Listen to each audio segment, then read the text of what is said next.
നമസ്കാരം, ലൂസ് ടോക്കിലേക്ക് സ്വാഗതം. നമസ്കാരം. പതിവില്ലാതെ ഇന്ന് ഞായറാഴ്ച സാധാരണ ലൂസ് സ്റ്റോക്ക് ഉള്ളതല്ല. ഇന്നലെ ചെയ്യേണ്ടത് ചെയ്യേണ്ടി വരുന്നു. ആദ്യമേ ഈ തോർത്തൊക്കെ മടിയിലിട്ടുകൊണ്ട് ചെയ്യുന്നതിൽ മാപ്പ് ചോദിക്കുന്നു. കാരണം വലിയ ജലദോഷവും പനിയൊക്കെയാണ്. എൻ്റെ അവസ്ഥ അത് തന്നെയാണ്. അത് ഇത്രയും ആയിട്ടില്ല, തുടക്കത്തിലാണെന്ന്. അതുകൊണ്ട് ക്ഷമിക്കണം. ഇന്നലെ ചെയ്തില്ല. ഇന്നലെ രാവിലെ മുതൽ വലിയ തിരക്കായിരുന്നു. തെരഞ്ഞെടുപ്പിൻ്റെ ഒരു വല്ലാത്ത തിരക്കായിരുന്നു. നമ്മൾ ലൈവ് ചർച്ച നടത്തി, പിന്നെ അന്തിച്ചർച്ച നടത്തി. അതുകൊണ്ട് ഇന്നലെ ലൂസ് സ്റ്റോക്ക് ചെയ്യാൻ സാധിച്ചില്ല. അതുകൊണ്ടാണ് ഇന്ന് ചെയ്യുന്നത്. അതുപോലെ തന്നെ ആ വിഷയത്തിലേക്ക് കടക്കുന്നതിന് മുമ്പ് ഞങ്ങളുടെയൊക്കെ ഒരു പ്രിയ സുഹൃത്തിൻ്റെ വേർപാട് ജി വിനോദ്, മനോരമയുടെ ഏറ്റവും മുതിർന്ന റിപ്പോർട്ടർമാരുള്ള ഒരു പക്ഷേ കേരള പോലീസിൽ വിനോദിന് അത്രയും കണക്ഷനുള്ള മറ്റൊരു പത്രം ജയചന്ദ്രൻ, മംഗളത്തിലെ ജയചന്ദ്രൻ, പിന്നെ മനോരമ ന്യൂസിൽ നിന്നിറങ്ങിയ അനിൽ മാനുവൽ, ഇങ്ങനെ കുറച്ച് പേര്. അതിലേറ്റവും പ്രധാനിയായിരുന്നു വിനോദ്. എത്ര എക്സ്ക്ലൂസീവുകളാണ് വിനോദ്? കേരള പോലീസുമായി ബന്ധപ്പെട്ട ഏറ്റവും കൂടുതൽ എക്സ്ക്ലൂസീവ് കൊടുക്കുന്ന വിനോദാണ്. വിനോദിൻ്റെ ഭാര്യ എല്ലാവർക്കും അറിയാം, ഏഷ്യാനെറ്റിലെ സിന്ധു സൂര്യകുമാറാണ്. വിനോദിന് 54 വയസ്സ്, എൻ്റെയൊക്കെ പ്രായം, നിങ്ങളെക്കാൾ ഇളയതാണ്. വിനോദ് ഇന്നലെ മരിച്ചുപോയി. ഇന്നലെ അന്തരിച്ച വിനോദിനെ ഞങ്ങൾ ആദരാഞ്ജലി അർപ്പിക്കുന്നു. ഒപ്പം സിന്ധുവിനെ നമ്മുടെ അനുശോചനം അറിയിക്കുന്നു. ഞങ്ങളിപ്പോൾ പോവുകയാണ്. അതെ, എൻ്റെ ജൂനിയറായി പഠിച്ച ആളും കൂടിയാണ് കാലഘട്ടത്തെ ജേർണലിസ്റ്റ് ഡിപ്പാർട്ട്മെൻറ്റ് സിന്ധു. ഞാനിപ്പോൾ തന്നെ ഇത് പൂർത്തിയാക്കിയ ഉടൻ തന്നെ വളരെ ദുഃഖകരമായ ഒരു വാർത്തയാണ്. തിരുവനന്തപുരം കുമാരപുരത്തെ സിന്ധുവിൻ്റെ വീട്ടിൽ പോയി അനുശോചനം അറിയിക്കാനിരിക്കുകയാണ്. നമുക്ക് തെരഞ്ഞെടുപ്പ് വാർത്തയിലേക്ക് പോകാം. അപ്പം രാജ്മോഹൻ, ഇന്നലെ നമ്മൾ ഞെട്ടിപ്പിച്ച വാർത്തയാണ് ശരിക്കും. കാരണം ഞാൻ ഒരിക്കലും ഇത്രയും പ്രതീക്ഷിച്ചില്ലായിരുന്നു. തിരുവനന്തപുരം കോർപ്പറേഷൻ നമ്മളെപ്പോഴും പറയുമായിരുന്നു BJP ഏറ്റവും വലിയ ഒറ്റക്കക്ഷിയാവും. അത് യാഥാർത്ഥ്യമായി. പക്ഷേ UDF ഇങ്ങനെ ഒരു വിജയം വരുമെന്ന് UDF നേതാക്കളെങ്കിലും വിശ്വസിച്ചിരുന്ന സംശയമാണ്. ഇല്ല, എനിക്ക് തോന്നുന്നത് ഓൾമോസ്റ്റ് നമ്മുടെ കണക്കുകൂട്ടൽ ശരിയായിരുന്നു. എല്ലാം ഉദാഹരണത്തിന് ഞാൻ പലതവണ പറഞ്ഞിരുന്നത് തിരുവനന്തപുരം നഗരസഭയിൽ ഒരു 46 സീറ്റ് BJP പിടിക്കുമെന്നാണ്. അത് 4 സീറ്റ്. കോൺഗ്രസ് ഒരു 16 സീറ്റ് പിടിക്കും എന്ന് പറഞ്ഞിരുന്നു. അത് 19 എന്ന് വെച്ചാൽ നമ്മൾ പ്രതീക്ഷിച്ചതിനേക്കാൾ പിറകോട്ട് പോയി. എനിക്ക് പക്ഷേ ഇത്തരം ആത്മവിശ്വാസത്തോടു കൂടി BJP ഒറ്റക്കക്ഷിയാവുമെന്നും കോൺഗ്രസ് മെച്ചപ്പെടുത്തുമെന്നും CPM താഴേക്ക് പോകുന്നു പറഞ്ഞ് നമ്മൾ മാത്രമാണ്. അത്രേ ഉള്ളൂ. ഒരുപക്ഷെ അതൊരു സർവേ നടത്തിയിട്ട് പറഞ്ഞതല്ല. ചോദിച്ചത് നിങ്ങൾ സർവേ നടത്തിയോ? ഇല്ല, സർവേ നടത്തിയില്ല. ജനങ്ങളുടെ ഒരു പൾസിൻ്റെ അടിസ്ഥാനത്തിൽ നമ്മളെത്തിയ നിഗമനമാണ്. അത് ശരിയായി. അതുപോലെ നമ്മൾ പറഞ്ഞതിനേക്കാൾ വലിയ വിജയമുണ്ടായത്. ഇപ്പം ഞാൻ ഏകദേശം കേരളത്തിൽ ഞാൻ കണക്ക് കൂട്ടിയ പോലെ, പക്ഷെ കൊല്ലത്ത് ഇത്രയും വലിയൊരു വിജയം ഒരു അത്ഭുതമാണ്. കാരണം കുറേ വർഷങ്ങളായി കൊല്ലത്ത് അസംബ്ലി സീറ്റൊക്കെ ഒരു രക്ഷയില്ല. പ്രേമചന്ദ്രൻ ആയതുകൊണ്ട് ലോക്സഭയിലേക്ക് ജയിക്കുന്നു അല്ലാതെ അസംബ്ലി സീറ്റുകളിൽ കോൺഗ്രസിന് ദയനീയമായ പരാജയമാണ് കൊല്ലത്ത് സംഭവിച്ചുകൊണ്ടിരിക്കുന്നത്. ഇത്രയും വലിയൊരു വിജയം മൊത്തത്തിൽ വലിയ തിരിച്ചടി, അതായത് പ്രതീക്ഷിച്ചതിനേക്കാൾ വലിയ തിരിച്ചടിയാണ് CPM-നും LDF-നും ലഭിച്ചിരിക്കുന്നത്. ജനങ്ങൾ പ്രതികരിച്ചു. ഇത് നമ്മൾ ശ്രദ്ധിക്കേണ്ട രണ്ട് കാര്യം. ഇതൊരു രാഷ്ട്രീയ തെരഞ്ഞെടുപ്പ് അല്ലെന്ന് ഓർക്കണം. അതെ, ഇത് രാഷ്ട്രീയ തെരഞ്ഞെടുപ്പല്ല. ഈ തദ്ദേശ സ്വയംഭരണ സ്ഥാപനങ്ങളുടെ തെരഞ്ഞെടുപ്പ് നമ്മൾ ഓരോരുത്തരും ചിന്തിച്ച് നോക്കുക. നമ്മൾ വോട്ട് ചെയ്യുന്ന ഒരാൾ എന്ന് പറയുന്നത് നമുക്ക് നേരിട്ട് അറിയാവുന്ന ആളായിരിക്കും. ഈ നമ്മുടെ കൂടുതലും കോർപ്പറേഷൻ അല്ലെങ്കിൽ ഞങ്ങളുടെ പഞ്ചായത്തിൽ നമുക്കറിയാവുന്ന ഒരാളായി. അപ്പം നമ്മൾ എന്ത് ചെയ്യുന്നത്, ആ വ്യക്തിയോടുള്ള പരിചയം കൊണ്ടാണ് നമ്മൾ വോട്ട് ചെയ്യുന്നത്, അല്ലാതെ രാഷ്ട്രീയം കൊണ്ടല്ല. അതിനകത്ത് ഈ ഒരു നല്ല CPM-കാർ BJP-ക്കും നല്ല BJP-കാർ കോൺഗ്രസിനും വോട്ട് ചെയ്യും. അതുകൊണ്ട് തന്നെ അവിടെ വിജയിക്കുന്നത് CPM-ആണ്. കാരണം ഏറ്റവും മികച്ച സ്ഥാനാർത്ഥികളെ, ഏറ്റവും ജനപ്രിയ സ്ഥാനാർത്ഥികളാണ് അവർ കൊണ്ടുവരുന്നത്. നാട്ടിൻ പറയുന്നത് പലപ്പോഴും അധ്യാപകർ അങ്ങനെയൊക്കെയുള്ള ഒരുപാട് ആളുകളെ അവർ അങ്ങനെ രംഗത്തെത്തിക്കും. ജനങ്ങൾക്ക് പ്രിയപ്പെട്ടവരെ സ്ഥാനാർത്ഥിയാക്കുന്ന കാര്യത്തിൽ അവരെ കാര്യത്തിൽ ഒരു മുമ്പിലാണ് നിൽക്കുന്നത്. അപ്പം അങ്ങനെയുള്ളപ്പോൾ പൊതുവെ വളരെ അപൂർവം 2010 അവർക്ക് തിരിച്ചടി കിട്ടിയിരുന്നു. പൊതുവെ LDF-നാണ് മുൻതൂക്കം. എപ്പോഴും അങ്ങനെയാണല്ലോ തദ്ദേശ ഭരണ തെരഞ്ഞെടുപ്പുകളിൽ. അപ്പം അതിനുണ്ടായ ഒരു മാറ്റമാണ് ഇപ്പോൾ വലിയ കാര്യമായിട്ട് എനിക്ക് തോന്നിയിട്ടുള്ളൊരു കാര്യം. ജനങ്ങൾ പ്രതികരിച്ചു നമ്മൾ പറയുമ്പോൾ തന്നെ ജനങ്ങൾ പ്രതികരിച്ച രീതി, BJP ജയിക്കും എന്ന് അവർക്ക് തോന്നിയ സ്ഥലങ്ങളിൽ BJP-ക്ക് തന്നെ വോട്ട് ചെയ്തു, അല്ലാത്ത സ്ഥലങ്ങളിൽ അവർ UDF-ന് വോട്ട് ചെയ്തു എന്നാണ് ഞാൻ പലപ്പോഴും ചിന്തിച്ചത്. ഞാൻ അതിനകത്ത് കുറച്ചുകൂടെ ക്ലാരിഫിക്കേഷൻ ആവശ്യമുണ്ട്. യഥാർത്ഥത്തിൽ BJP-ക്ക് വോട്ട് ചെയ്യാൻ താല്പര്യമുള്ള ആളുകൾ പോലും BJP-ക്ക് പലപ്പോഴും വോട്ട് ചെയ്യാറില്ല. അതെ, കാരണം BJP-യുടെ പ്രത്യേകത എന്ന് വെച്ചാൽ അവരുടെ ഒരു കറക്റ്റ് BJP-ക്കാരന് 5% ഉള്ളൂ. കേരളത്തിലെ ജനസംഖ്യയിൽ 5% മാത്രമേ BJP-ക്കാരുള്ളൂ. ബാക്കി BJP അനുഭാവികളാണ്. എന്തിനേറെ RSS-കാർ പോലും BJP-ക്ക് വോട്ട് ചെയ്യണം നിർബന്ധമില്ല ഉള്ളവരാണ്. നമുക്കത് വേണം മൃദുസംഖ്യകൾ എന്ന് വേണം വിളിക്കാം. അല്ലെങ്കിൽ മോദിയോട് ഇഷ്ടമുള്ളവരെ, RSS-നോട് താല്പര്യമുള്ളവരെ, ഹിന്ദു ഭക്തർ, അങ്ങനെ വലിയൊരു വിഭാഗം അവരൊരു 20% ഉണ്ട്. എന്നാൽ അതിൽ BJP-ക്ക് ഉറപ്പായിട്ട് വോട്ട് ചെയ്ത് 5% ഉള്ളൂ.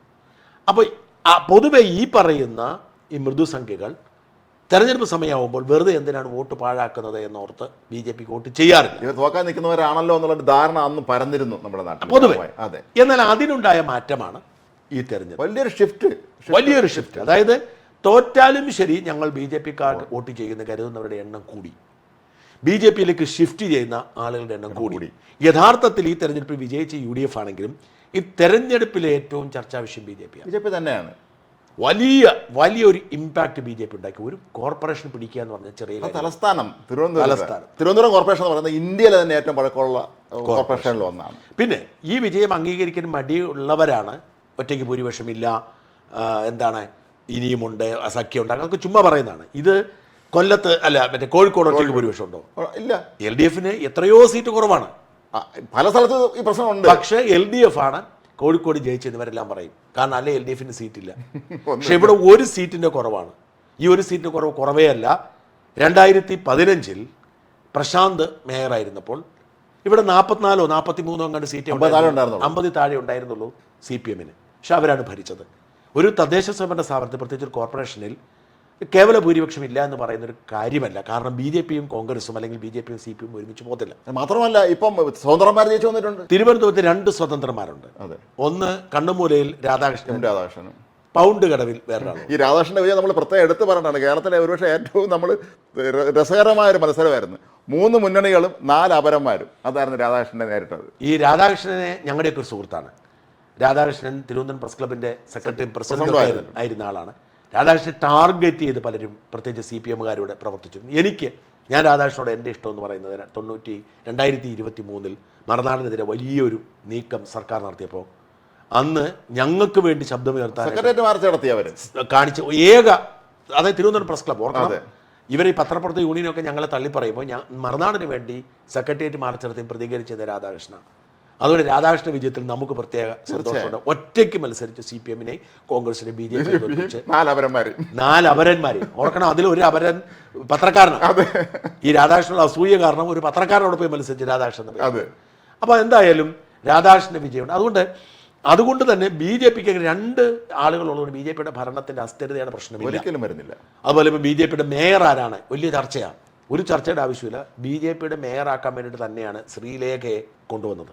രാജേഷ് മുതിർന്ന നേതാവാണ്, പലതവണ കൗൺസിലറായിട്ടുണ്ട്. രാജേഷിനെ മേയറാവാനുള്ള കപ്പാസിറ്റി ഉണ്ട്. പക്ഷേ ഇക്കുറി BJP കേരളത്തിലെടുത്തിരിക്കുന്ന ഒരു സ്റ്റാൻഡ് എന്ന് പറയുന്നത് ഒരു പ്രൊഫഷണൽ അപ്രോച്ചായിരുന്നു. പ്രത്യേകിച്ച് രാജീവ് ചന്ദ്രശേഖരെ വളരെ പ്രൊഫഷണലായിട്ടാണ് അപ്രോച്ച് ചെയ്തിരുന്നത്. അപ്പം പ്രൊഫഷണൽ ആയതുകൊണ്ട് തന്നെ എല്ലാവരും പ്രൊഫഷണലായിട്ട് തന്നെ അദ്ദേഹം അപ്രോച്ച് ചെയ്തു. അതൊരു പരമ്പരാഗത BJP രാഷ്ട്രീയമല്ല അദ്ദേഹം പറ്റി. അതുകൊണ്ട് തന്നെ രാഷ്ട്രീയ പരിചയം അല്ല ഇവിടെ പ്രധാന ഘടകമായി വരുന്നത്, പ്രൊഫഷണൽ ആയിരിക്കും. അതുകൊണ്ട് തന്നെ ശ്രീലേഖയായിരിക്കും തിരുവനന്തപുരത്തെ മേയർ എന്ന കാര്യത്തിൽ തർക്കമേയില്ല. ഞാൻ ഈ കാര്യം ഒന്ന് വിളിച്ച് സ്ഥിരീകരിച്ചിട്ടാണ് ഈ പറയുന്നത്. രാജേഷിന് അയോഗ്യതയൊന്നുമില്ല, രാജേഷിന് അതിനുള്ള യോഗ്യതയൊക്കെ ഉണ്ട്. പക്ഷേ മേയറായിട്ട് ശ്രീലേഖയായിരിക്കും വരുന്നതാണ് സത്യം. അപ്പോൾ എന്തായാലും BJPയുടെ വിജയം ആധികാരികമാണ്. ഈ വിജയം മാത്രമല്ല, ഇപ്പം നമ്മുടെ സന്ദീപ് വാചസ്പതി അദ്ദേഹം ആലപ്പുഴ സൗത്തിൽ വലിയ തോതിൽ അദ്ദേഹം പ്രവർത്തിച്ചു. അദ്ദേഹത്തിൻ്റെ കീഴിൽപ്പെടുന്ന ഒരുപാട് സ്ഥലങ്ങളിൽ BJP രണ്ടാമതെത്തി. തിരുവനന്തപുരത്ത് അതുതന്നെ സംഭവിച്ചല്ലോ. കൃഷ്ണകുമാറിനെ പോലെയുള്ള എത്രയോ പേര് എല്ലാവരും ഉണ്ട്. നടൻ കൃഷ്ണകുമാർ എടുത്തു പറയേണ്ടതാണ്. കൃഷ്ണകുമാർ വട്ടിയൂർക്കാവ് തിരുവനന്തപുരം മണ്ഡലം 2 മണ്ഡലം കേന്ദ്രീകരിച്ച് ഭയങ്കരമായിട്ട് വർക്ക് ചെയ്തു. അതിന് എല്ലാ നേതാക്കളും അവരെടുത്തിരിക്കുന്ന സ്റ്റാൻഡ് നിയമസഭാ തെരഞ്ഞെടുപ്പിൽ മത്സരിക്കാൻ താല്പര്യമുള്ളവർ ഇത് മത്സരിക്കണമെന്നുള്ളായിരുന്നു. അത് അവർക്ക് താല്പര്യമുള്ള ഭാഗത്ത് കേന്ദ്രീകരിച്ച് പ്രവർത്തിക്കുന്നുണ്ട്, കൂടുതൽ നേട്ടം ഉണ്ടാകും. അപ്പോൾ നമുക്ക് BJPയെ കുറിച്ച് പറഞ്ഞ് അവസാനിപ്പിച്ച് നമുക്ക് അടുത്തതിലേക്ക് പോകാം. BJP എന്ന് പറയുന്ന പ്രസ്ഥാനം ഇനി തോക്കുന്നവരുടെ മാത്രം പ്രസ്ഥാനമല്ല, ജയിക്കുന്നവരുടെ പ്രസ്ഥാനമെന്ന് തെളിയിച്ചു. എല്ലായിടത്തും ഉദാഹരണത്തിന് അഗളി, അട്ടപ്പാടി, മാത്തൂർ പഞ്ചായത്തിൽ അവിടെ CPM ഭരിച്ചുകൊണ്ടിരുന്ന അവിടെ BJP ഭരണം പിടിച്ചത് മാത്രമല്ല CPM സമ്പൂജ്യരാക്കി. CPM ഇല്ല, അതാണ് അവിടെ സംഭവിച്ചിരിക്കുന്നത്. അതുപോലെ മാത്തൂർ കാസർഗോഡ് 46 വർഷമായിട്ട് BJP ഭരിക്കുന്നതാണ്. പക്ഷെ അവിടുന്ന് CPM പോയി, പകരം UDF മാത്രം വന്നിട്ടുണ്ട്. അതായത് എല്ലാ അർത്ഥത്തിലും ഏറ്റവും പ്രധാനപ്പെട്ട ഈ തെരഞ്ഞെടുപ്പ് നൽകുന്ന ഏറ്റവും 2 സന്ദേശങ്ങൾ. ഒന്ന്, ഈ BJPക്ക് വളരണമെങ്കിൽ വളമാകാൻ പറ്റിയ പാർട്ടി CPM ആണ്, കോൺഗ്രസ് അല്ല. നമ്മൾ പലപ്പോഴും പറയുമ്പോൾ ആൾ നമ്മളെ എതിർക്കുമായിരുന്നു. ഇത്തവണ ഏറ്റവും വലിയൊരു തെളിവ് അതാണ്. BJP വളരണമെങ്കിൽ CPM തകരണം. അതിനൊരു അടിവരയുണ്ടായി. അത് ഇപ്പോൾ BJP നേതൃത്വത്തിന് മനസ്സിലായി. അവർ ആ അർത്ഥത്തിൽ പ്രവർത്തിക്കാൻ തുടങ്ങി. അതുകൊണ്ടാണ് മിക്കയിടങ്ങളിലും UDF വിജയിച്ചെടുത്ത് BJP രണ്ടാമത്. അതുപോലെ തന്നെ അതാണ് ഇപ്പോൾ തിരുവനന്തപുരം. അതുപോലെ തന്നെ ശ്രദ്ധിക്കുക, തിരുവനന്തപുരത്ത് കഴിഞ്ഞ തവണ 10 സീറ്റ് ഉണ്ടായിരുന്ന തിരുവനന്തപുരം നഗരസഭയിലാണ് 19 സീറ്റായി UDF വളരുന്നത്. മാത്രമല്ല ശബരിനാഥനെയൊക്കെ പോലെയുള്ള ഒരു മുതിർന്ന നേതാവിനെ അപ്പോഴാണ് അങ്ങനെ വളരുമ്പോഴാണ് BJP പിടിച്ചത്. അതുകൊണ്ട് എവിടെ കോൺഗ്രസ് BJPയും തമ്മിലുള്ള ബന്ധം ഒരു ഫൈറ്റ് ഇനി വരാൻ പോകുന്നത്. അന്ന് BJP എല്ലായിടത്തും രണ്ടാമത്. അതുകൊണ്ട് തന്നെ നമുക്ക് പറഞ്ഞവസാനിപ്പിക്കാം, അടുത്ത നിയമസഭാ തെരഞ്ഞെടുപ്പിൽ BJPക്ക് വലിയ സാധ്യത. തീർച്ചയായും അക്കാര്യത്തിൽ ഒരു സംശയവും വേണ്ട. അവർക്ക് നിരവധി സീറ്റുകൾ ലഭിക്കും എന്നുള്ളത് ഉറപ്പാണ്. നമ്മൾ പലപ്പോഴും പറയാറുള്ള ആശങ്ക ഇനി വല്ല അടുത്ത നിയമസഭ ഹങ് സഭയാകാനായി പോകുന്നത്. കാരണം കുറേ സീറ്റുകൾ BJP ജയിച്ചു വരുന്നുള്ള ഉറപ്പാണ്. അതിനുള്ള സാധ്യത തള്ളിക്കളയാൻ പറ്റും. അതെ. അതേസമയം ഒരു കാര്യം പറയാതിരിക്കാൻ നിവൃത്തിയില്ല, തൃശ്ശൂരാണ് BJPക്ക് ഒരു MP ഉണ്ടായത്. പക്ഷെ തൃശ്ശൂർ BJP ഉദ്ദേശിച്ചത്രയും നേട്ടം കൊയ്തില്ല. തൃശ്ശൂർ നഗരസഭ മെച്ചപ്പെടുത്തി, ഉദ്ദേശിച്ചത്ര നേട്ടം കൊയ്തില്ല. മാത്രമല്ല UDF പിടിച്ചെടുക്കുകയും ചെയ്തു. അവിടെ UDF പിടിച്ചിട്ട് അത് ഈ പറഞ്ഞ CPM നമ്മൾ മുമ്പ് പറഞ്ഞ CPM അപജയിക്കുന്നിടത്ത് BJP വളരുമെന്ന തെളിവാണ്. പക്ഷേ തൃശ്ശൂരിൽ സുരേഷ് ഗോപിക്കുണ്ടായ വിജയം അത് BJPയുടെ വിജയമായിരുന്നില്ല, നേരെ പറ്റി സുരേഷ് ഗോപിയുടെ വിജയമായിരുന്നു. അത് ഞാൻ അന്നേ പറഞ്ഞിരുന്നു. സുരേഷ് ഗോപി ജയിച്ചു എന്നതുകൊണ്ട് തൃശ്ശൂരിൽ BJPക്ക് വലിയൊരു നേട്ടം ഉണ്ടാകാൻ പോകുന്നില്ല. അന്ന് പലരും പറഞ്ഞിരുന്നു ഒരുപാട് നിയമസഭാ മണ്ഡലങ്ങളിൽ ലീഡ് എന്ന് പറഞ്ഞാൽ ഞങ്ങൾ പറയുമായിരുന്നു ആ നിയമസഭാ മണ്ഡലങ്ങളിലെല്ലാം സ്ഥാനത്ത് സുരേഷ് ഗോപി തന്നെയാണല്ലോ പാർലമെന്റ് എന്ന് പറയുമ്പോൾ. അതുകൊണ്ടാണ് സുരേഷ് ഗോപി ആയതുകൊണ്ട് ആ ഒരു നേട്ടം തൃശ്ശൂരിൽ BJPക്ക് പ്രതീക്ഷിക്കേണ്ടതില്ല. അതേസമയം തിരുവനന്തപുരത്ത് BJP അടിത്തറ വിപുലപ്പെടുത്തി. തിരുവനന്തപുരത്തെ പല മണ്ഡലങ്ങളിലും, നേമത്തായിക്കോട്ടെ, വട്ടിയൂർക്കാവ്, നേമം, തിരുവനന്തപുരം, കാട്ടാക്കട, ആ മേഖലകളിലൊക്കെ തന്നെ ഈ മേഖലകളിലെല്ലാം BJPയുടെ കഴക്കൂട്ടം ഈ ഒരു 4-5 സീറ്റുകളിൽ BJPക്ക് വലിയ സാധ്യതയുണ്ട്. തൃശ്ശൂരുണ്ടാവാം, ഈ പറഞ്ഞ കായംകുളം, ഹരിപ്പാട്. ശോഭാ സുരേന്ദ്രൻ അവിടെ കഴിഞ്ഞ മത്സരിച്ചപ്പോൾ അവിടെയൊക്കെ വലിയ നേട്ടം ഉണ്ടായില്ല. എല്ലാ മണ്ഡലങ്ങളിലും വലിയ അവിടെയൊക്കെ BJP ഇനി നേർക്ക് നേർ പോരാട്ടം. ഉചിതമായ സ്ഥാനാർത്ഥികളെ നിർത്തേം കൂടെ വേണം എനിക്ക് തോന്നുന്നു. അപ്പോൾ ഇവർ കുറേ ഇപ്പം തിരുവല്ലയിൽ അവർ അനൂപ് ആന്റണിയെ നിർത്താനാണ് സാധ്യത. പക്ഷെ തിരുവല്ലയിൽ BJP ഇത്തവണ നന്നായിട്ട് പെർഫോം ചെയ്തു. അതുപോലെ പൂഞ്ഞാർ തെക്കാക്കര പഞ്ചായത്ത് BJP പിടിച്ചെടുത്തു. അത് PC ജോർജിന്റെയും തന്നെ ഒരു സാന്നിധ്യമാണ് അത്. അപ്പോൾ അങ്ങനെ എല്ലാ അർത്ഥത്തിലും ഈ ക്രൈസ്തവ ഹൈന്ദവ ഏകീകരണം എന്ന തരത്തിൽ BJP വലിയ സ്വാധീനമുണ്ടാക്കും. അടുത്ത നിയമസഭാ തെരഞ്ഞെടുപ്പിൽ വലിയ പെർഫോമൻസ് BJP കാണിക്കും. അപ്പോഴാണ് നമ്മളിനി ഈ തെരഞ്ഞെടുപ്പിൻ്റെ ഫലത്തെ വിലയിരുത്തേണ്ടത്. CPM പലയിടങ്ങളിലും മൂന്നാമതായി പോയി. പാലക്കാട് നിയമസഭാ തെരഞ്ഞെടുപ്പിൽ സംഭവിച്ചതുപോലെ പലയിടങ്ങളിലും മൂന്നാമതായി പോയി. അതുകൊണ്ട് BJP വളർച്ച അനിവാര്യമാണ്, അത് തടയാൻ കഴിയില്ല. അങ്ങനെ വരുമ്പോൾ BJPക്ക് വളമാകേണ്ട ദൗത്യം CPM ഏറ്റെടുക്കേണ്ടി വരും. ഈ വരാൻ പോകുന്ന നിയമസഭാ തെരഞ്ഞെടുപ്പിൽ സംഭവിക്കാൻ പോകുന്നൊരു സംഗതി എന്താണെന്ന് വെച്ചാൽ UDFന് വലിയ തോതിൽ നേട്ടമുണ്ടാവും, BJP കുറേയധികം സീറ്റുകൾ നേടും. ഈ പശ്ചാത്തലത്തിൽ CPM പലയിടങ്ങളിലും CPM മൂന്നാമതാകും. CPM ആയിരിക്കും പ്രതിപക്ഷം. പക്ഷേ അതിനുശേഷം നിയമസഭാ തെരഞ്ഞെടുപ്പിന് ശേഷം BJPയിലേക്ക് വലിയ തോതിൽ ഒഴുക്ക് CPMൽ നിന്നുണ്ടാവും. അത് പറയാൻ കാര്യം വളരെ കൃത്യമാണ്. എന്തുകൊണ്ട് കോൺഗ്രസ് ഉണ്ടാവത്തില്ല എന്ന് പറയുന്നത് ഈ തെരഞ്ഞെടുപ്പ് നമ്മൾ തിരിച്ചറിയേണ്ടതുണ്ട്. ഈ തെരഞ്ഞെടുപ്പിൽ വലിയ തോതിൽ ഈ CPM പിറകോട്ട് പോയിട്ടാണ് BJP മുമ്പോട്ട് വന്നത്. അതെ, മുഖ്യമന്ത്രി പോലും പ്രധാന രംഗത്ത് സജീവമായിരുന്നില്ലല്ലോ. അതെന്താണെന്നറിയോ? പ്രധാനപ്പെട്ട നേതാക്കൾ ആരും തന്നെ അതെന്താണെന്നറിയോ? അദ്ദേഹത്തിന് അമിതമായ ആത്മവിശ്വാസം. ഇപ്പം ജയലളിത ഒരിക്കലും തദ്ദേശ സ്വയംഭരണ തെരഞ്ഞെടുപ്പിൽ രംഗത്തിറങ്ങത്തില്ലായിരുന്നു. മമതാ ബാനർജി ഇറങ്ങാറില്ല, അറിയാവും. മമതാ ബാനർജി അത് അദ്ദേഹം അവരുടെ വിചാരം എന്ന് പറഞ്ഞാൽ അതൊക്കെ ഞാൻ എല്ലാം സെറ്റ് ചെയ്തിട്ടുണ്ട്, ബാക്കി നിങ്ങൾ. ഈ ഒരു ആത്മവിശ്വാസം പിണറായി വിജയൻ കാണിച്ചു. അതൊരു ആത്മവിശ്വാസമായി മാറിയോ? കാരണം പിണറായിയുടെ ആത്മവിശ്വാസം ചില്ലറയല്ല. പിണറായി കരുതിയിരുന്നത് മൂന്നാമത്തെ തുടർഭരണം എന്നല്ല. പിണറായിയുടെ അടുത്ത വൃത്തങ്ങൾ കഴിഞ്ഞ ദിവസങ്ങളിലൊക്കെ സംസാരിക്കേണ്ടി വന്നപ്പോൾ അവർ പറഞ്ഞത് ഒരു കാരണവശാലും കേരളത്തിൽ ഇനി LDF അല്ലാതെ മറ്റാരും ഭരിക്കില്ല എന്ന അമിതമായ ആത്മവിശ്വാസത്തിലായിരുന്നു പിണറായി. ഈ സർക്കാർ കാട്ടിക്കൂട്ടിയ തോന്നിയാസങ്ങളെല്ലാം ഇതിനെ അംഗീകരിക്കും. ആ നേരത്തെ വല്ല കിറ്റ് പോലും കൊടുത്തു. MM മണി പറഞ്ഞല്ലോ, ഞങ്ങൾ കിറ്റ് കൊടുത്തിട്ട് ഞങ്ങൾക്കെതിരെ പണിയൊന്നു എന്ന് പറഞ്ഞതുപോലെ ഇത് കൊടുത്താൽ മതി, അവരത് വാങ്ങിച്ചു വെച്ചുകൊണ്ട് നമുക്ക് അങ്ങ് വോട്ട് ചെയ്യുന്നവർ തെറ്റിദ്ധരിച്ചു.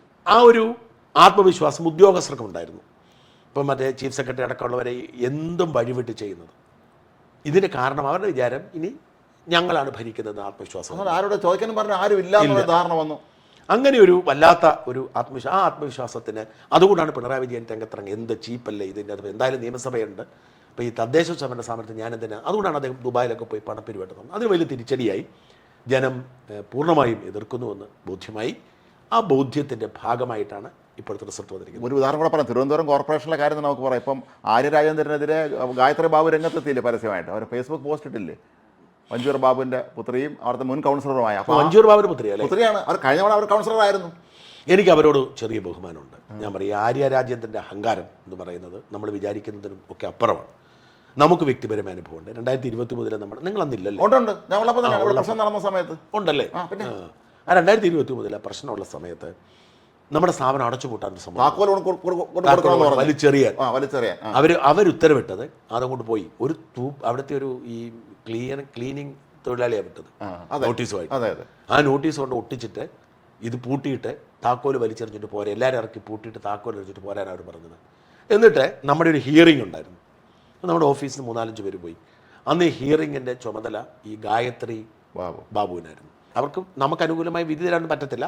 അവിടെ ഇരുന്നൊരു മൊട്ടത്തലയിൽ കിടന്ന് ഭയങ്കര ബഹളമൊക്കെ, ഞങ്ങൾ അങ്ങനെ ചെയ്യും ഇങ്ങനെ ചെയ്യും, നിങ്ങൾക്കൊരു സമയം. പക്ഷേ ഈ ഗായത്രി ബാബു പറഞ്ഞു അങ്ങനെയല്ല, നിങ്ങൾ 15 ദിവസം നിങ്ങൾക്ക് സമയം തരാം, 15 ദിവസം കഴിഞ്ഞ് പൂട്ടത്തില്ല. അത് വേറെ കാര്യം. സത്യം പറഞ്ഞാൽ അവരുടെ വിചാരം നമ്മളപ്പം തന്നെ പൂട്ടിപ്പോകുന്ന, കാരണം അവർ കരുതിയിരുന്ന വലിയ പ്രതിരോധമൊക്കെ നമ്മൾ സൃഷ്ടിക്കും. നമ്മളൊരു പ്രതിരോധം സൃഷ്ടിച്ചു, നമുക്കറിയാമായിരുന്നു എന്നെ സംഭവിക്കാൻ പോകുന്നത്. P S ശ്രീലയുടെ മകളുമാണ്. ശ്രീകളുടെ മകളാണ് അവർ. മഞ്ചൂർ ബാബുവിന്റെ ഭാര്യയാണ്. അതെയോ? അതെനിക്കറിയത്തില്ല. അതെനിക്ക് പുതിയ അറിവാണ്. ഓക്കെ, അപ്പം ഇത്തരം പശ്ചാത്തലം, അപ്പം ഇവർക്കെല്ലാം പദവിയുണ്ടല്ലോ. പി എസ് ശ്രീലയ്ക്കുണ്ട്, മഞ്ചൂർ ബാബുവിനുണ്ട്, എല്ലാവർക്കും ഉണ്ട്. അപ്പോൾ CPM സംവരണമാണ് ഇങ്ങനത്തെ. അപ്പോൾ ഈ മേയർ അന്ന് ഈ പൊട്ടിത്തെറിച്ച് ബഹളം വെച്ച് അത് പൂട്ടിക്കളയുക എന്നുള്ളത് ഭയങ്കര അഹങ്കാരമായിരുന്നു. ഗായത്രി ബാബു പറഞ്ഞത് കറക്റ്റാണ് കേട്ടോ. എന്തായാലും മുകളിലുള്ളവരെ കാണുമ്പോൾ അതിവിനയം കാണിക്കും, താഴോട്ടുള്ളവരെ കാണുമ്പോൾ പുച്ഛത്തോടെ പെരുമാറുകയും ചെയ്യുമെന്നും, വെളിയിൽ ആളൊന്ന് കാത്തിരിക്കുമ്പോൾ അവരെ കാണാൻ പോരാൻ മണിക്കൂർ അവിടെ ഇരുത്തിക്കുമായിരുന്നു. ഇതൊക്കെയാണ് യാഥാർത്ഥ്യം. ഇതൊക്കെ അതെന്താണെന്ന് വെച്ചാൽ സംസ്ഥാന നേതാക്കളുമായിട്ടുള്ള ബന്ധം, എല്ലാ സംരക്ഷണവും. സത്യത്തിൽ ഈ രാജീവ് ചന്ദ്രശേഖരൻ പ്രൊഫഷണൽ അപ്രോച്ചിനൊപ്പം തന്നെ ഈ മേയറുടെ വെറുപ്പീരും ഈ ഒരു വലിയ കാരണമായി. ഇപ്പം ശ്രീലേഖ മേയറാവുമ്പം എനിക്ക് ആകെപ്പാടെ ഒരു പേടി ഇത്രേ ഉള്ളൂ. ശ്രീലേഖ പ്രൊഫഷണലാണ്, നല്ലതാണ്. പക്ഷേ അവർ ഈ പോലീസ് ഓഫീസർ ഈ DGP എന്ന് പറയുന്നുണ്ടല്ലോ, ഒരു പോസ്റ്റിൻ്റെ കുഴപ്പം, ഒരുപാട് പോലീസുകാരുടെ സേവനത്തിന് ജീവിച്ച് അവർ അധികാരത്തിലിരുന്നാണ്. ഈ ജനങ്ങളുടെ ഇടയിൽ അവർക്ക് ഇറങ്ങിച്ചെല്ലാൻ പറ്റുമോ എന്നുള്ള ഭയം മാത്രമേ ഉള്ളൂ. അങ്ങനെ വെറുപ്പിക്കായിരുന്ന മതിയായിരുന്നു, അധികാരം കാണിച്ച്. അതെ, ഈ രാഷ്ട്രീയക്കാരെ പോലെ ഫ്ലെക്സിബിൾ ആവുമോ എന്നുള്ളതാണ് ഇത്തരം ആളുകൾ വരുമ്പോൾ. എന്തായാലും ഈ CPMന്റെ ഈ വളർച്ചയ്ക്കൊപ്പം, അല്ല BJPയുടെ വളർച്ചയ്ക്കൊപ്പം കോൺഗ്രസിൻ്റെ വളർച്ചയും ഒരു നിർണായക ഘടകമാണ്. ഇപ്പം കൊല്ലം നഗരസഭ അവർ പോലും പ്രതീക്ഷിച്ചില്ല. ഞാൻ പറഞ്ഞല്ലോ, കൊല്ലം നഗരസഭയുടെ വളർച്ച അവർ പോലും പ്രതീക്ഷിച്ചു. തൃശ്ശൂർ ഒരു പക്ഷേ അങ്ങനെ സംഭവിച്ചിരിക്കാം. തൃശ്ശൂർ, എറണാകുളത്ത്, to be honest with you, എറണാകുളത്ത് CPM ജയിക്കുമെന്ന് ഞാൻ കരുതി. എന്നാന്ന് വെച്ചാൽ 2020 സ്ഥാനാർത്ഥികളുണ്ടായിരുന്നു. പക്ഷേ 2020 സ്ഥാനാർത്ഥികൾക്ക് ഒന്നും സംഭവിച്ചില്ല. ആ 2020 സ്ഥാനാർത്ഥി ജനം തിരസ്കരിച്ചു അവിടെ എറണാകുളത്ത്. എന്നിട്ട് അവിടെ UDF തന്നെ ജയിച്ചു. കഴിഞ്ഞിട്ട് അങ്ങേ പ്രാവശ്യം UDF തന്നെയായിരുന്നു. ചമ്മണി മേയറക്കാരൻ സമയം ഉണ്ടായിരുന്നില്ല. പിന്നെ സൗമിനി ജയൻ വന്നു. അതിൽ നിന്നൊക്കെയാണ് പിന്നീട് ഇടതുപക്ഷത്തേക്ക് ഇത് മാറിയത്. ഒരുപക്ഷെ അതൊക്കെ തന്നെ ഈ എറണാകുളം DCC പ്രസിഡന്റ് മുഹമ്മദ് ഷിയാസ് ഉണ്ടല്ലോ, വളരെ മിടുക്കനായ ഒരാളാണ്. ഷിയാസ് മാത്രമല്ല, ഷിയാസ് മിടുക്കനാണ്. സതീശൻ്റെ എറണാകുളത്തെ ഏതാണ്ട് 11-12 നഗരസഭയിലുള്ള 10 എനിക്ക് 12-13 നഗരസഭയിൽ 10 UDF പിടിച്ചു. കോതമംഗലം വരെ പിടിച്ചു. അതെ, അതൊരു വല്ലാത്ത ഒരു വിജയവും നേട്ടവുമാണ്. എറണാകുളത്തെ കോട്ടയത്തെ, ഇടുക്കിയിലെ, പത്തനംതിട്ടയിലെ വലിയ നേട്ടമാണ്. കോട്ടയത്തെ തിരിച്ചുവരവും അല്ലാത്ത തിരിച്ചുവരവായി, കോട്ടയത്തെ അതിശക്തമായ തിരിച്ചുവരവായി. ഇതാണ് യഥാർത്ഥത്തിൽ കോൺഗ്രസ് പാർട്ടി ആഗ്രഹിച്ചിരുന്നത്. അതായത് ജോസ് കെ മാണിയെ ചവിട്ടി പുറത്താക്കാൻ കോൺഗ്രസ് പാർട്ടി തീരുമാനിച്ചത് കോൺഗ്രസ് തിരിച്ചു വരാനായിരുന്നു. പക്ഷേ കഴിഞ്ഞ തവണ തിരിച്ചടി കിട്ടി. അതോടെ ജോസ് കെ മാണിയെ പുറത്താക്കാൻ ശ്രമിച്ച ആളുകൾക്ക് വലിയ വിമർശനം ഏൽക്കേണ്ടി വന്നു. പക്ഷേ ഇക്കുറി ആ വിമർശനം ഏറ്റവർ അവരായിരുന്നു ശരിയെന്ന് തെളിയിച്ചു. കാരണം അതെപ്പോഴും അങ്ങനെയാണല്ലോ, ആദ്യം വിമർശിക്കപ്പെടുന്നവർ പിന്നീട് കാലം കഴിയുമ്പോൾ അവരാണ് ശരിയെന്നുള്ള നിലപാടാവും. പക്ഷേ ഏറ്റവും വലിയ തിരിച്ചടി അല്ലെങ്കിൽ പ്രതിസന്ധി നേരിടാൻ പോകുന്നത് ജോസ് കെ മാണിയാണ്. കാരണം LDFനെതിരായ ഒരു വികാരമുണ്ട്, UDFിലേക്ക് ഇനി ഇടവുമില്ല. കാരണം ഈ ജോസ് കെ മാണി ഇരുന്ന പല സീറ്റുകളും, ചങ്ങനാശ്ശേരിയും, കേരള കോൺഗ്രസിൻ്റെ ചങ്ങനാശ്ശേരിയും, ഏറ്റുമാനൂരും, അല്ലെങ്കിൽ കാഞ്ഞിരപ്പള്ളിയും, ഇങ്ങനെ പല സ്ഥലങ്ങളും പോയി. പ്രത്യേകിച്ച് ജോസഫിന് കൊടുത്തു. അപ്പോൾ അതുകൊണ്ട് തന്നെ ആ സീറ്റുകളിലേക്കൊന്നും ഇനി UDF ജോസ് കെ മാണി വന്നാലും കൊടുക്കാൻ പറ്റത്തില്ല. മാത്രം അതിൻ്റെ ആവശ്യമില്ലെന്നുള്ള നിലപാടിലേക്ക് കോൺഗ്രസ് എത്തും. ആവശ്യമില്ലല്ലോ ചിന്തിക്കും. അങ്ങനെ ജോസ് കെ മാണി വല്ലാത്ത പ്രതിസന്ധിയില്ല. ജോസ് കെ മാണിയുടെ മുമ്പിലുള്ള ഏക വഴി എന്ന് പറയുന്നത് BJPയോടൊപ്പം പോകുന്നുള്ളതാണ്. CPMനൊപ്പം നിന്നാൽ ജോസ് കെ മാണിക്ക് അടുത്ത തവണ ഒരു സീറ്റും കിട്ടാൻ പോകുന്നില്ല. ജോസ് കെ മാണി ജയിക്കത്തില്ല, റോഷി ജയിക്കുമെന്ന് കണ്ടറിയണം. അതേസമയം BJPക്കൊപ്പം നിന്നാൽ, കാരണം ക്രൈസ്തവ മേഖലയിൽ BJPക്ക് അനുകൂലമായ ഒരു മാറ്റമുണ്ട്. കഴിഞ്ഞ ദിവസം 2004 PC തോമസ് അന്ന് അവിടെ ജയിച്ചതുമാണ് BJP. അത് പിന്നെ അതൊരു പ്രത്യേകത രാഷ്ട്രീയം, അത് BJP രാഷ്ട്രീയമല്ല, അത് തോമസിന്റെ രാഷ്ട്രീയം. അതല്ല, അത് പിന്നീട് PC തോമസ് പിന്നീട് BJP സഖ്യത്തിന്റെ ഭാഗമായി. അങ്ങനെ ഒരു BJP സാഹചര്യമില്ല. പക്ഷേ ക്രൈസ്തവർക്കിടയിൽ ഒരു BJP അനുകൂല സാഹചര്യമുണ്ട്. അതുകൊണ്ടാണ് അവർ സുരേഷ് ഗോപിക്ക് വോട്ട് ചെയ്തത്. അപ്പം ഈ സാഹചര്യത്തിൽ ജോസ് കെ മാണി വന്നാൽ BJPക്ക് നല്ലതാ, ജോസ് കെ മാണിക്ക് നല്ലതാ. ഇപ്പം ഞാൻ കഴിഞ്ഞ ദിവസം എൻ്റെ ഒരു പഴയ ബോസിനെ കണ്ടു. ഹയത്തിൽ വന്നെന്ന് പറഞ്ഞ് ഞാൻ പോയി കണ്ടു. വലിയ സമ്പന്നനാണ്. അപ്പം അദ്ദേഹം പറയാം, എൻ്റെ ഷാജ, എൻ്റെ ഭാര്യ BJPക്കാണ് ഇത്തവണ വോട്ട് ചെയ്ത്. ഞാൻ ചോദിച്ചു, എന്നിട്ട് എനിക്കൊരു വിഷമം, നമ്മൾ കോൺഗ്രസ് അല്ലേ എന്നോട് പറയാണ്. അപ്പോൾ ആ ഒരു മാറ്റം ക്രൈസ്തവ സമൂഹത്തിൽ ഉണ്ടായിട്ടുണ്ട്. അപ്പോൾ അതുകൊണ്ട് ജോസ് കെ മാണി വന്നാൽ BJPക്ക് നല്ലതാണ്, ജോസ് കെ മാണി ഇരുകൂട്ടർക്ക് നല്ലതാണ്, ഇരുകൂട്ടർ ആ മേഖലകളിലൊക്കെ തന്നെ. അത്തരമൊരു സാധ്യത മാത്രം ജോസ് കെ മാണിയുടെ മുമ്പിലുള്ളൂ. ഇനി ജോസ് കെ മാണിക്ക് കേന്ദ്രമന്ത്രിയാണല്ലോ, അതും പറ്റും. അതെ അതെ, ഇവിടെ മത്സരിക്കാൻ വരേണ്ട കാര്യമില്ല, ഒരു കാര്യമില്ല. അത്തരമൊരു സാഹചര്യമുണ്ട്. അങ്ങനെ വരുമ്പോൾ ഇതിൻ്റെ കാരണം ഞാൻ ആദ്യം പോലെ പറയുന്ന ഈ കാര്യം കൊണ്ട് സംസാരിക്കണം. എന്തുകൊണ്ടാണ് ഈ BJP ഒരു വളർച്ച ഉണ്ടാവുകയും UDF നിലനിൽക്കുകയും ചെയ്യുന്നത്? അപ്പം BJPയെ സംബന്ധിച്ചിടത്തോളം അവർ ശ്രമിച്ചത് മുഴുവൻ കോൺഗ്രസിനെ ഇല്ലാതാക്കാനാണ്. കാരണം അവർക്ക് ഭീഷണി കോൺഗ്രസ്സാണ്. കോൺഗ്രസിനെ പരമാവധി, ഈ കോൺഗ്രസിൻ്റെ ഒരു പ്രത്യേകത, അത്ര എളുപ്പത്തിൽ കോൺഗ്രസിനെ ഇല്ലാതാക്കാൻ കഴിയില്ല. BJP കോൺഗ്രസ് മുക്ത ഭാരതം ശ്രമിച്ചാലും ഓരോ തെരഞ്ഞെടുപ്പിലും അവിടെയും ഇവിടെയും ഓരോ മറ്റു ഉത്തരേന്ത്യ സംസ്ഥാനങ്ങളെ അപേക്ഷിച്ച് കേരളത്തിൻ്റെ താഴെ തട്ടോട്ട് മുകളിൽ പാർട്ടി രാജ്മോഹൻ കേരളം എന്നല്ല ഞാൻ പറഞ്ഞത്, ഇന്ത്യയിൽ എല്ലായിടത്തും കോൺഗ്രസ് അതായത് ഉണക്കേറ്റ് വെയിലേറ്റ് വാടി തളർന്ന് കിടക്കുവാണ്. പക്ഷേ എപ്പം വേണമെങ്കിലും നല്ലൊരു മഴ പെയ്താൽ മുളച്ചു പോകും, പെട്ടെന്ന് ചാടി വീഴും. അതാണ്. അപ്പം ഞാൻ പറഞ്ഞ് മധ്യപ്രദേശിലായിക്കോട്ടെ, ഉത്തർപ്രദേശിലായിക്കോട്ടെ, ഉത്തർപ്രദേശ് പോട്ടെ, മധ്യപ്രദേശിലെ, രാജസ്ഥാനിലെ, ഗുജറാത്തിലെ, ഹരിയാനയിലെ, ഹിമാചൽ പ്രദേശ് എല്ലായിടത്തും കോൺഗ്രസ് ഉണ്ട്. പക്ഷെ നേതാക്കളില്ലാത്തതുകൊണ്ടും ദേശീയ തലത്തിൽ നല്ല നേതാവില്ലാത്തതുകൊണ്ടും ഒരു കാലത്ത് ഈ സംസ്ഥാനങ്ങളിൽ നില തന്നെ വമ്പൻ ദേശീയ നേതാക്കളുണ്ടായിരുന്നു. അതുകൊണ്ട് അവരുടെയും കൂടെ പ്രസ്റ്റീജിന്റെ ഭാഗമായിരുന്നു ആ സംസ്ഥാന നേതാക്കൾ. ഉത്തർപ്രദേശിൽ പോയെന്ന് തോന്നുന്നു, പൂർണ്ണമായും പോയെന്ന് തോന്നുന്നു. ഗുജറാത്ത് അല്ല, ഗുജറാത്തിലുണ്ട്, ഉണ്ട് കോൺഗ്രസ് ശക്തമാണ്, ഉണ്ട്. കഴിഞ്ഞ അങ്ങനത്തെ മറ്റു ഇലക്ഷന് ഒരുപാട് പേര്. കാരണം എൻ്റെ പ്രോബ്ലം എന്താണെന്ന് വെച്ചാൽ ഈ BJPയും മറ്റൊരു പാർട്ടിയും ശക്തമായാൽ കോൺഗ്രസ് ഇല്ല. ഇപ്പം തമിഴ്നാടില്ല, കാരണം അവിടെ കോൺഗ്രസ് DMK ശക്തമാണ്, BJP ശക്തമായി വരുന്നുണ്ട്. അല്ലെങ്കിൽ അങ്ങനെയുള്ള സംസ്ഥാനങ്ങൾ നോക്കുക, ബംഗാൾ കോൺഗ്രസില്ല, കാരണം അവിടെ തൃണമൂൽ ശക്തമാണ്. ഉത്തർപ്രദേശ് മുലായം സിംഗ് യാദവ്, മായാവതി ശക്തമാണ്, അപ്പോൾ കോൺഗ്രസ് ഇല്ല. അതേസമയം തെലുങ്കാന ആയിക്കോട്ടെ, കർണാടക ആയിക്കോട്ടെ, കർണാടക തെരഞ്ഞെടുപ്പിൽ തീർന്നു. അല്ലെങ്കിൽ അത്തരങ്ങളിൽ മറ്റൊരു പാർട്ടി ഇല്ലാത്തടത്ത് കർണാടകത്തിൽ നമുക്ക് DK സുരേഷിനെയൊക്കെ പോലെയുള്ള പ്രഗത്ഭന്മാരെ ആളുകൾ അവിടെ ഉണ്ട്, അവർ നയിക്കും പാർട്ടിയെ. അത്ര ശക്തന്മാരെ നേതാക്കന്മാരെ പല സംസ്ഥാനങ്ങളിലും ഉള്ളതിൻ്റെയും കൂടെ ഒരു ബലം കോൺഗ്രസിന് എപ്പോഴും ഉണ്ട്, അതൊരു സത്യമാണ്. അല്ല, അതുകൊണ്ട് ഈ കോൺഗ്രസ് പാർട്ടിയെ ഇല്ലാതാക്കാനുള്ള BJPയുടെ ആഗ്രഹം സാധിക്കില്ല, കംപ്ലീറ്റ് അനിലേഷൻ ഒരിക്കലും നടക്കില്ല. ഇല്ല. അതുകൊണ്ടാണ് ഞാൻ പറഞ്ഞത്, ഇടയ്ക്ക് അവർ ഹിമാചൽ പോയി, അപ്പോൾ തിരിച്ചടുത്തത് പോയി, പൂർണ്ണമായും അപ്പോഴത്തേക്കും അവർക്ക് പഞ്ചാബ് ഉണ്ട്, പഞ്ചാബ് പോയി, അപ്പോൾ തെലുങ്കാന വന്നു, കർണാടക വന്നു, ഇനിയിപ്പോൾ കേരളം വരും. അപ്പോൾ അതുകൊണ്ട് BJP ചെയ്യേണ്ടതെന്ന് വെച്ചാൽ ടാർഗറ്റ് ചെയ്ത് അവർ CPMനെ തീർക്കുക. CPMനെ ഇപ്പം നേരത്തെ അവർക്ക് ചെയ്യാമായിരുന്നു. അപ്പം അവിടെയാണ് ഈ കേരളത്തിൽ ഇനി സംഭവിക്കാൻ പോകുന്ന ഒരു വഴിത്തിരിവെന്ന് പറഞ്ഞാൽ ഈ BJPക്ക് അനുകൂലമായ ഒരു സാഹചര്യം പതിയെ രൂപപ്പെട്ടു വരുന്നു. അതേസമയം മുസ്ലിം വോട്ടുകൾ ഒരു പരിധി വരെ ക്രൈസ്തവ വോട്ടുകൾ UDFന് അനുകൂലമായി മാറുന്നു. അപ്പം ഒരു കാരണവശാലും ഈ ന്യൂനപക്ഷ ധ്രുവീകരണത്തെ മറികടക്കാൻ ഹിന്ദു ധ്രുവീകരണം, കാരണം ഹിന്ദു ഒരിക്കലും ഒരുമിച്ചല്ല, ഹിന്ദു ജാതി ഉള്ളതുകൊണ്ട് ഒരിക്കലും ഒരുമിച്ചല്ല. അപ്പോൾ ഹിന്ദുവിലെ പല ആളുകളും പല പാർട്ടിയിലേക്ക് പോകുന്നത് കൊണ്ട് തന്നെ, പക്ഷേ അതേസമയം നായന്മാരിൽ ഭൂരിഭാഗവും BJP ആയിക്കഴിഞ്ഞു. ഈഴവരിൽ നല്ലൊരു ഭാഗം ചിന്തിച്ചു വരുന്നുണ്ട്, ദളിതരിൽ BJPയിലേക്ക് വരുന്നുണ്ട്. അപ്പോൾ എല്ലാ വിഭാഗത്തും BJPക്ക് ആൾ വരുന്നുണ്ട്. പക്ഷേ എങ്കിൽ പോലും ഹിന്ദുവിൻ്റെ ഭൂരിപക്ഷം BJP വരണമെന്ന് നിർബന്ധമില്ല. ഈ പശ്ചാത്തലത്തിൽ അതേസമയം ന്യൂനപക്ഷ ധ്രുവീകരണം, അതായത് മുസ്ലിം ഒരു കാരണവശാലും, ഞാൻ പറഞ്ഞത് ഈ ഇന്ത്യയിലെ മുസ്ലിങ്ങൾക്ക് തേനും പാലും കൊടുത്താലും, എല്ലാവർക്കും ജോലി കൊടുത്താലും, എല്ലാവർക്കും എല്ലാ സൗകര്യവും കൊടുത്താലും മുസ്ലിം വോട്ട് ചെയ്യത്തില്ല, BJP വോട്ട് ചെയ്യില്ല. അവർ പറയുന്നത് അവർക്ക് ഹിന്ദുത്വം എന്ന് പറയുന്നത് ഭയങ്കര കുഴപ്പമാണ്. അതുകൊണ്ട് മുസ്ലിം വോട്ട് പൂർണ്ണമായും ഇവിടെ UDFന് അനുകൂലമാണ്. നേരത്തെ ഉണ്ടായിരുന്ന പ്രശ്നം ഈ മുസ്ലിം വോട്ട് എന്ന് പറയുന്നത് പാർലമെന്റ് തെരഞ്ഞെടുപ്പിൽ UDFന് അനുകൂലവും അസംബ്ലി തെരഞ്ഞെടുപ്പിൽ അങ്ങോട്ടും ഇങ്ങോട്ടും മാറാം. അതായത് ഈ മോഡറേറ്റ് മുസ്ലിമിൻ്റെ പിന്തുണ UDFനും റാഡിക്കൽ മുസ്ലിമിൻ്റെ പിന്തുണ CPMനുമായിരുന്നു. അപ്പം ഇപ്പോൾ ഈ റാഡിക്കൽ മുസ്ലിമിന് മനസ്സിലായി പിണറായി പറ്റിക്കുകയാണെന്ന് മനസ്സിലായി. കാരണം വെള്ളാപ്പള്ളിയെല്ലാം കൊണ്ട് മുസ്ലിങ്ങളെ ചീത്ത വിളിക്കുകയും എന്നിട്ട് സ്വന്തം കാറിൽ ഒരുമിച്ച് യാത്രയും ചെയ്യുന്ന ഒരു അവസ്ഥ ഉണ്ട്. അത് വലിയ ആശങ്കയോട് തന്നെ അവർ. അപ്പം അതുകൊണ്ട് മുഴുവൻ മുസ്ലിം വോട്ടും ഇനി UDFനാണ്. അവിടെയാണ് കോൺഗ്രസ് ശ്രദ്ധിക്കേണ്ടത്.